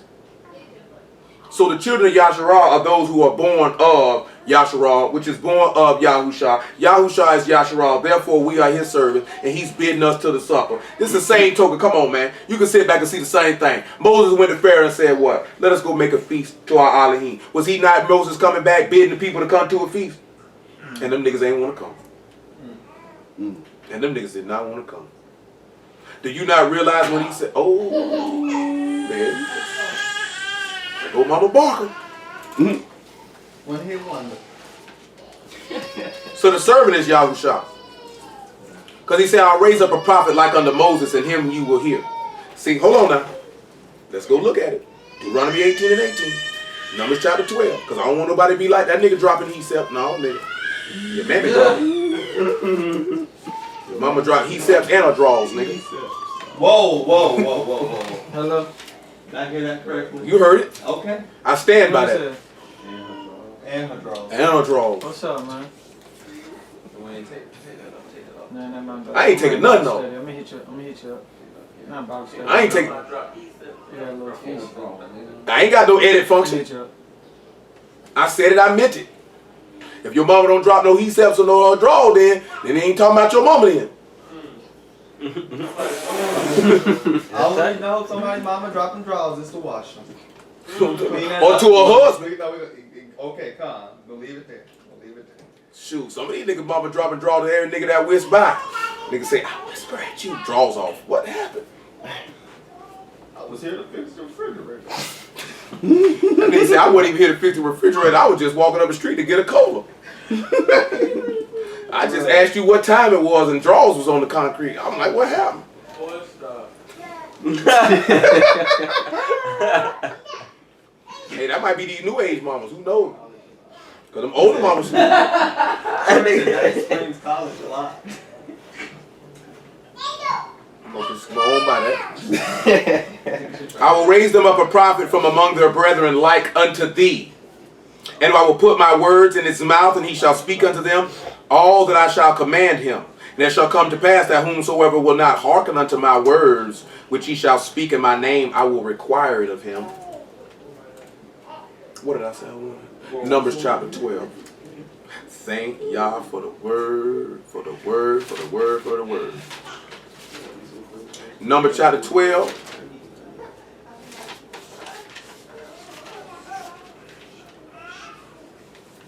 Verse 6.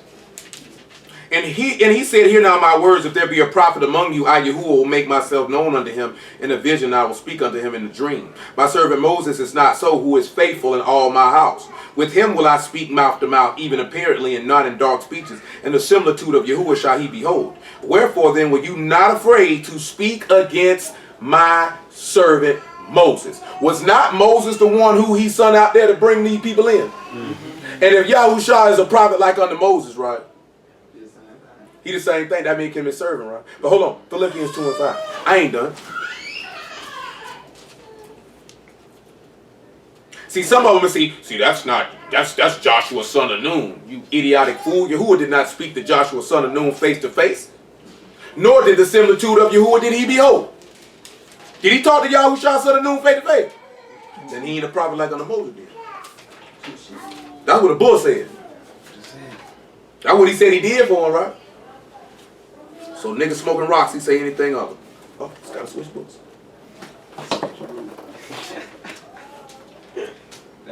That one must be more comfortable. Yeah, I mean, I know it. I've had that book for about 3 years. Neil ordered a whole bunch of Bibles at one time. Had them in the house. We just had them laid out. That was for visitors. 2 and 5.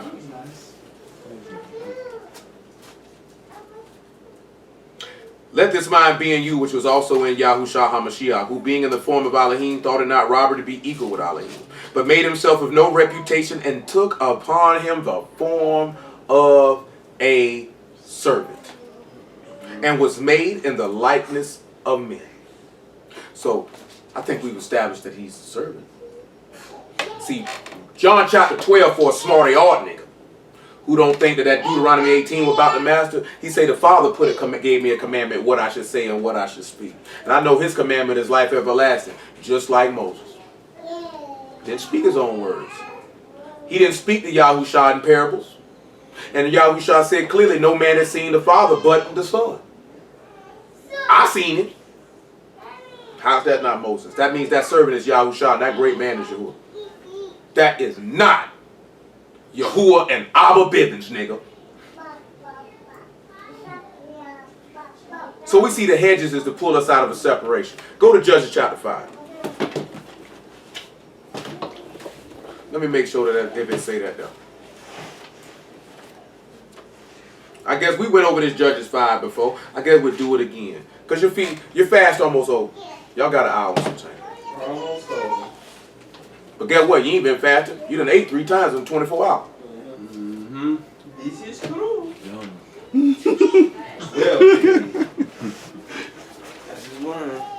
And they say you the only we on the planet eating on the fast day.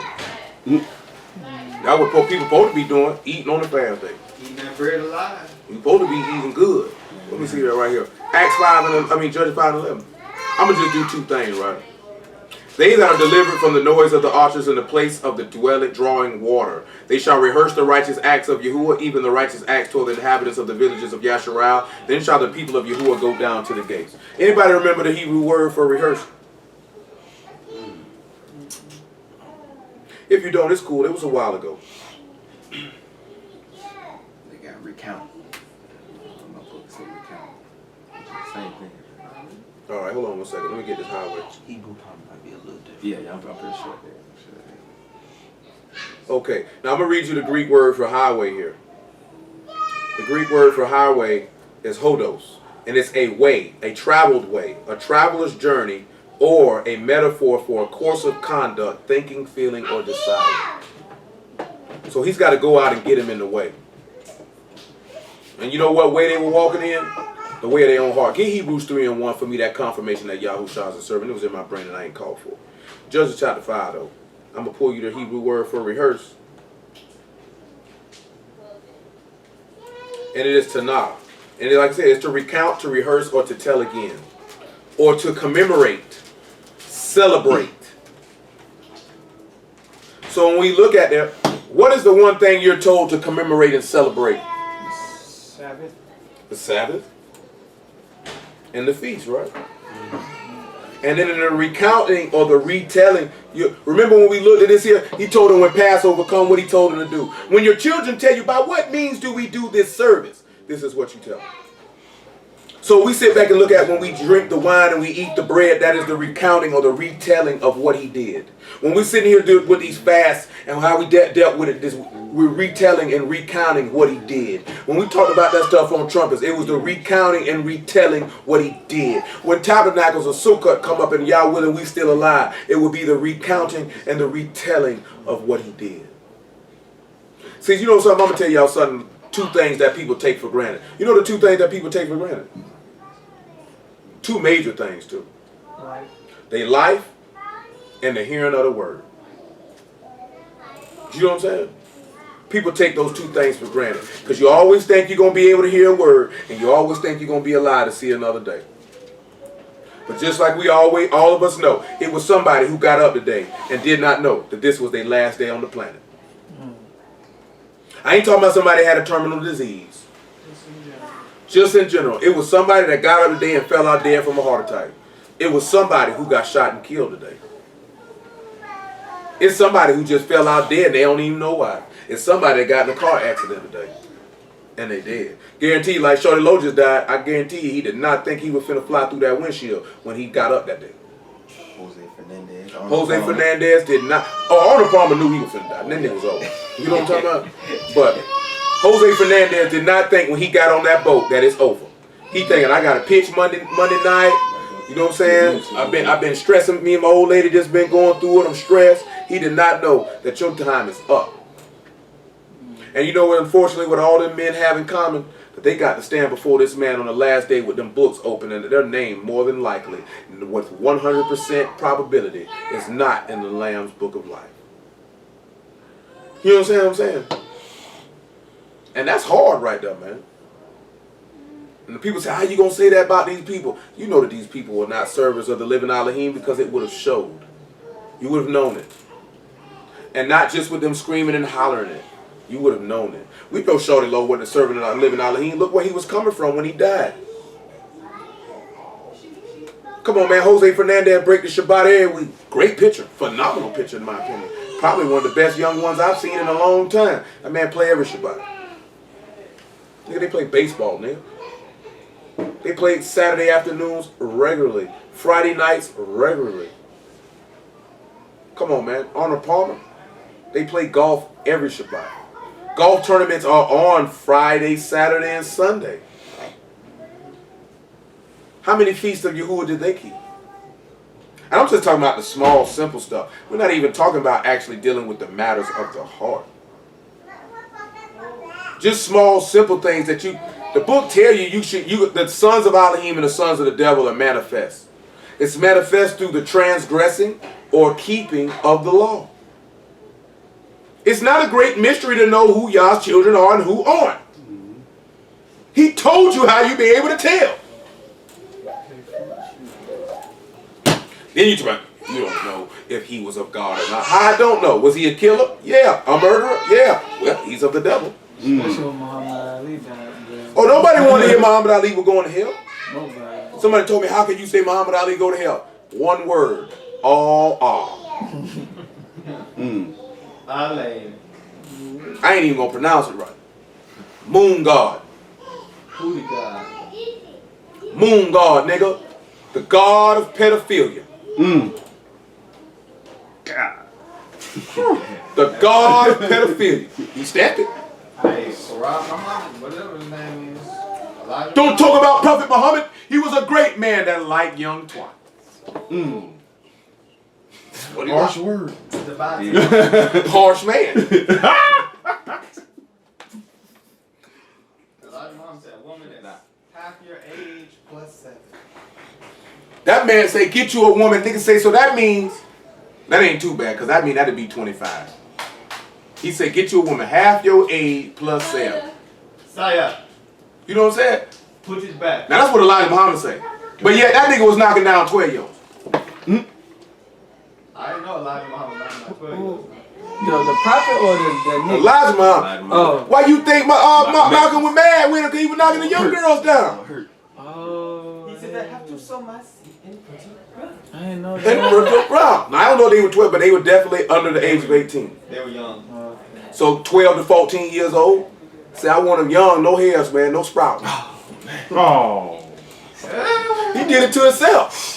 You just saying what he did. You see what I'm saying? He said he ain't want one that was grown and she just decided to groom them. He said, I don't want nothing that started growing there yet. Still fresh. It's still fertile soil. No man has tilled it. And you want me to follow that or a nigga who around here talking about, do you see that 13-year-old girl? No man has tilled that soil. I shall plow it. And that's when you like to say, oh, you are, huh? Kill that nigga. What are you doing, man? Bah! Like this here. I'm going like this here. I'm going to hell, so I didn't murder the man. I'm finna go get high.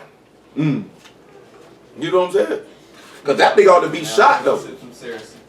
So I ain't sitting up, because you gotta sit back and look at it. If a nigga had been following this man, What? and you see this man knocking down 13, 14, 15-year-old girl, You got kids. no, your face is just gone. It's gone now. Because the man, you know what I'm saying? Mike, leave that alone. Now, you know, Malcolm was a strong-minded man, so therefore it didn't deter, Elijah Muhammad's actions didn't deter him from the false deity that he was serving. And he continued to do so. You know, it's a lot of people with the word, if certain men do certain things, then they turn against Yahuwah because of what this man did. Yahuwah ain't got nothing to do with what this man did. You know what I'm saying?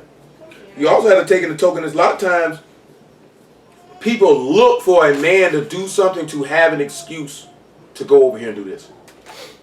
You know what I'm saying? See, I knew it. See, I knew it. See, yeah, we knew that you never wanted to do right. Hebrews 3. You know, y'all try people and prove people out in ways that people don't necessarily see coming.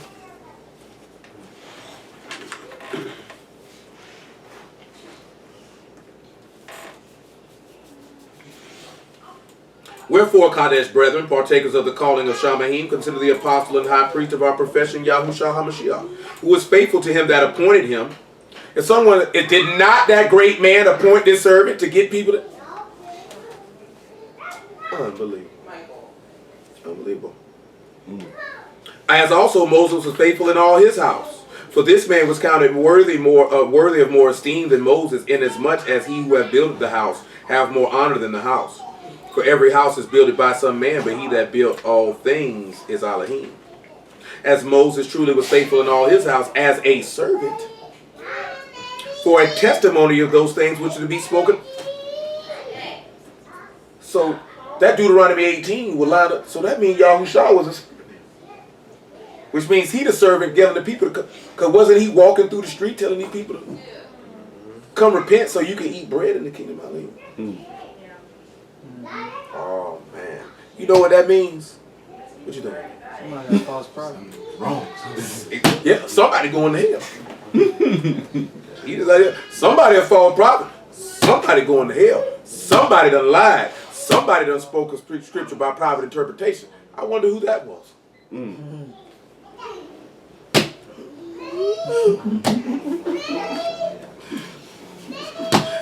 Luke chapter 12. Don't get mad at me, man. I just stating the facts, man. You mad at me, man. You know what I'm saying? Mad at me. You know what I'm saying? What you gonna do? Beat me up because you wrong? I'll take that. I said Luke 14. It might be earlier up in there. No, Luke 16. That's not what it said. It might have been Luke 14. One thing about something else. Come on back to Luke 14. So, when we look at bringing into a way, Yahushua said that he is the way, the truth, and the life. We were walking in the evil way. Because he said you got to go in the way. So what does this mean, go in the way to bring people out? He became sin who knew no sin for us. He became sin for us. That's what Paul told us in 2 Corinthians chapter 5. Because he said go in the highways and the hedges.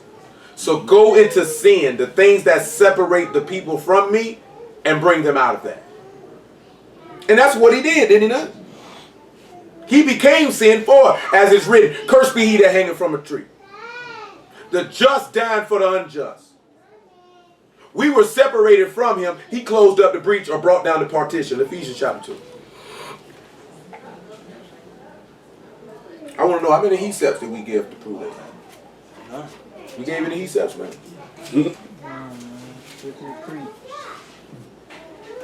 Ephesians chapter 2, verse 12. He said. Yeah, that nigga Bob, shout out. That's my nigga. Yeah.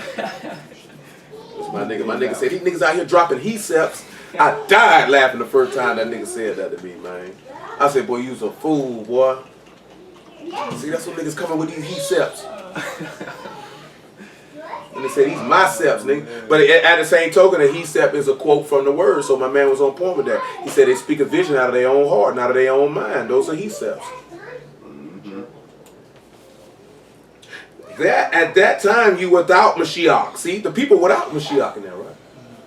Being aliens from the commonwealth of Yasharal and strangers from the covenant of the promise, having no hope and without Elohim in the world. But now in Yahushua HaMashiach, ye who sometimes were far off, made nigh by the blood of Mashiach.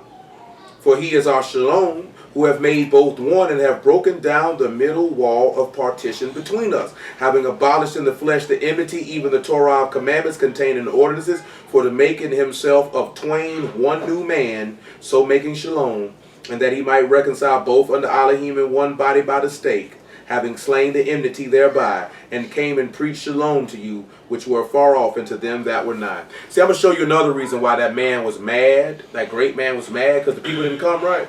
2 Chronicles 36 and 15. Let's see if he bidding them to a supper right here. See if he bidding them to get something to eat.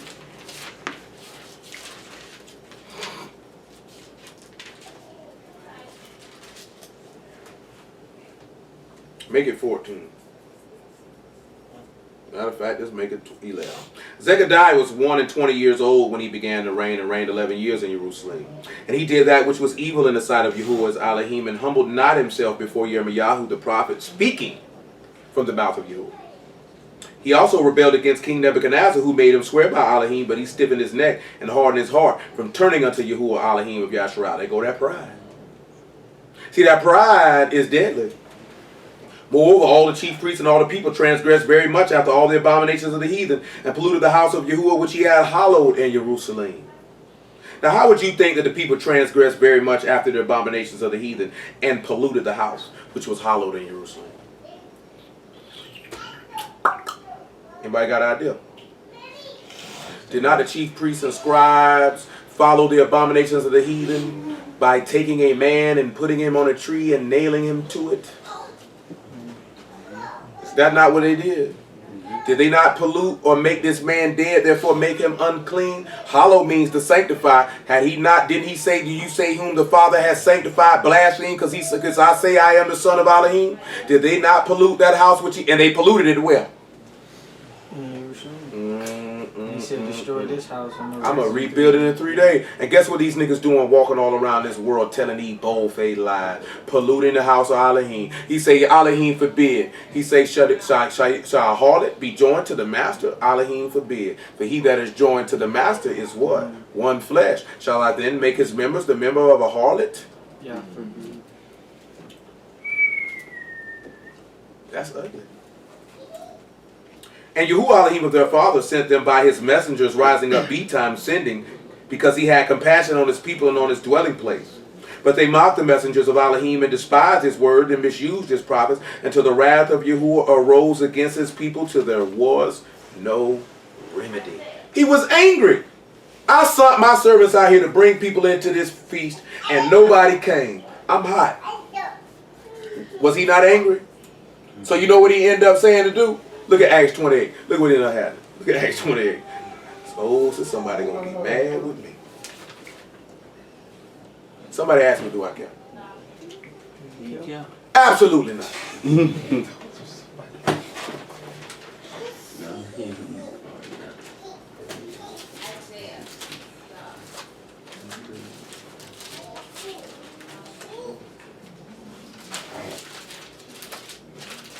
Acts chapter 28, verse 22. But we desire to hear thee what thou think, for as concerning this sect, we know that everywhere it is spoken against. We know they appointed him a day, there came many to him into his lodging, to whom he expounded and testified the kingdom of Elohim, persuading them concerning Yahushua, both out of the Torah of Moses and out of the prophets, from morning till evening. And some believed the things which were spoken, and some believed not. And when they agreed not among themselves, they departed. After that, Paul had spoken one word. Well spake the Ruach HaKodesh by Yeshayahu, the prophet, unto our fathers, saying, Go ye unto this people, saying, Hearing ye shall hear, and shall not understand, and seeing ye shall see, and not perceive. For the heart of this people is waxed gross, and their ears are dull of hearing, and their eyes have they closed, lest they should see with their eyes, and hear with their ears, and understand with their heart, and should be converted, and I should heal them. And you know what that is? Pride. Be it known therefore unto you, the salvation of Elohim is sent unto the Gentiles, that they will hear it. You see what he told them? You know what? Since y'all need to, because didn't he tell them, oh, since Yasharal didn't want to come get it, go holler at these people here, because somebody will come through here. This is not excluding Yasharal now. He's just also showing you a parable how the Gentiles can get in. Romans 11. Niggas ain't gonna like that right there. Look at Romans 11 now.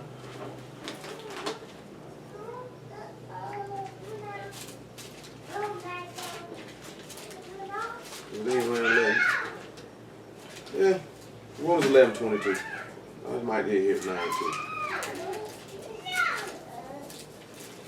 Behold, therefore, the goodness and severity of Elohim on them which fail. Severity, but towards thee goodness. If thou continue in his goodness, otherwise thou also shalt be cut off. Again, going back to Ezekiel 33 we looked at earlier. If you don't continue in his goodness, he'll cut you off. And they also, if they abide not still in unbelief, shall be grafted in. For Elohim is able to graft them in again. For if thou wert cut out of the olive tree which is wild by nature, and were grafted contrary to nature into a good olive tree, how much more shall these, which be the natural branches, be grafted into their own olive tree? For I would not, brethren, that you should be ignorant of this mystery, lest you should be wise in your own conceits, that blindness in part has happened to Yasharal, until the fullness of the Gentiles be come in. So I'm going to tell you something. The reason why, in my opinion, that you see a lot of our people coming into the knowledge of who they are naturally is because the Gentile time is about up. Because he said he have you blind until the time of... Now you know this man had a generation, and every generation a segment of who he let them know what time it was, or Yahuwah would be unjust. He has never won a segment where he did not spare someone out of a generation. He spares someone out of every generation. Do you know what I'm talking about? That's book. Every generation, this man pluck it. That one's mine. That one's mine. That whole block over there is mine. You know what I'm saying? But the group as a whole may not know. Even now, when you look at these days and times, all our people as a whole do not know who they are, who they are, irregardless of what their doctrine is. Now, this is one instance where we're going to take doctrine and we're just going to put it over here. You know what I'm saying? We're going to take whatever name they use and we're going to put it over here. You know what I'm saying? But there's a lot of our people that know their seed of Yasharal. They know that they are the children of the living Elohim, and they know the things that are written in this book pertain to them, and that they're supposed to walk in that. Now, whether again, we'll take the faith of Yahushua HaMashiach and put it in the middle. Because there's some of our people who are cleaving to that. See, we can't put that over here. That's just going to be in the middle. Because that's going to be the dividing line for those that deal with certain things over here, and then saying we're going to put that stuff over here. You know what I'm saying? Because we can't put Mashiach to the side. That's in the middle. And then that's where that separation come in at, who believes on him and who doesn't. You know what I'm saying? And that's what you see in the earth. Because a lot of people are walking around and they know they Israel. And they proclaim that. Whether they live in it, a whole nother matter. You understand what I'm saying? And you see that there, it's because he said he wouldn't come to get us till the time of the Gentiles is fulfilled. So if you looking at it, even in this generation, he's not letting everybody know. So when you sitting back looking at it, he's plucking them out. And he's damning a lot too. He's damning a lot of people. Man, look here. In Romans 9.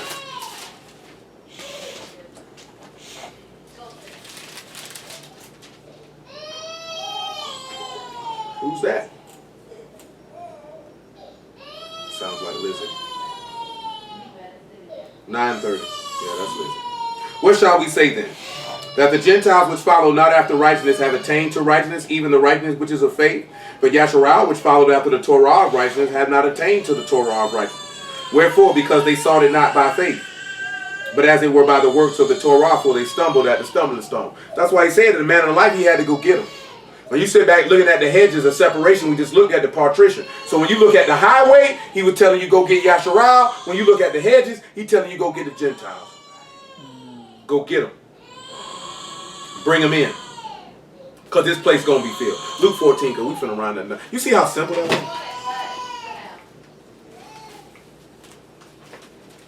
That wasn't even hard, was it? I don't know. I'm just a nigga. I don't know nothing. And look what it says in verse 22, right? Now, I didn't touch the poor, the maimed, the halt, and the blind, but look at Isaiah 61. Let me get a little bit of that down. Let's just not take that and throw that on the bus.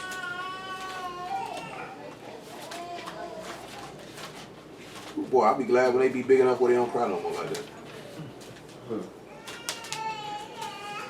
Isaiah 61:1. The Ruach of Yahuwah Elohim is upon me because he have anointed me to preach good tidings unto the meek. There go the poor. Because poor just means lowly or humble, right? He has sent me to bind up the brokenhearted, and there go the maimed and the halted. To proclaim liberty to the captives and opening of the prison to them that are bound. Now you also know in Luke chapter 4 when he quoted, he say to open the eyes of the blind as well. We can also see that in Isaiah 35 when he say the deaf and the blind and the lame that he came when he was talking about that highway. So he was sitting back telling us that poor, the humble, the blind, the broken, this man came to heal all of that up. He said, go get them. You know why? Because those that have a contrite and broken Ruach, Yahuwah will not refute. Psalm 25. Or is it 51? I think it's 51. It's 51. Come on, man. This book, how these niggas overlook all this? Man, that's salvation that man telling you about. Telling you about no nigga named Bivens. Only Bivens I know is Michael Bivens, nigga. I know a Lacey Bivens. I was a guy. Really? Yeah. Sound like a white girl. 51-17. The sacrifices of Elohim are a broken ruach and a broken and contrite heart. O Elohim, thou wilt not despise. And Yahushua was broken under death. That man, he say, I won't reject that. When you look at Hezekiah in the situation he was in, he was broken. When you look at Manasseh, Manasseh is an example of a broken spirit. He broken. He said my supper be filled, right? He said those that didn't come when I called, they wasn't going, right? Numbers 14. Just take you right back to the law.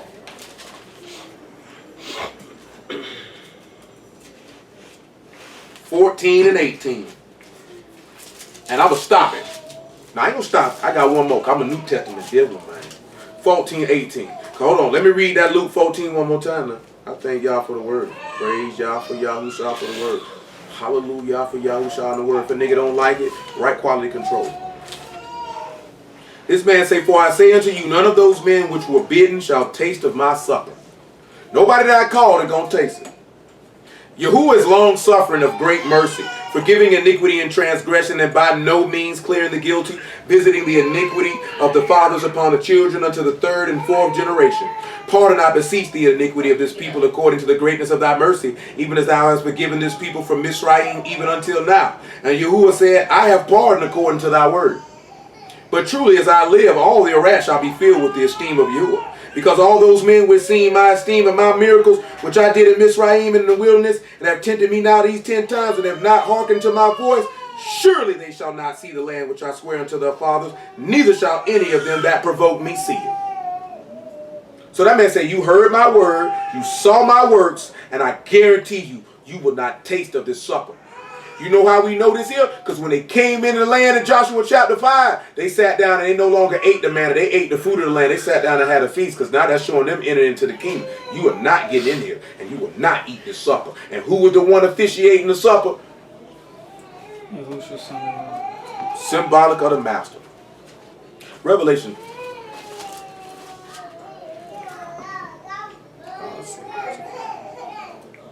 Chapter 21, verse 27.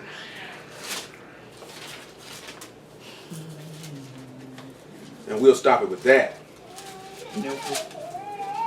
And there shall in no wise enter into it anything that defile, neither works whatsoever work abomination, or make a lie, with they which are written in the Lamb's book of life. Hallelujah for Yahushua and the word.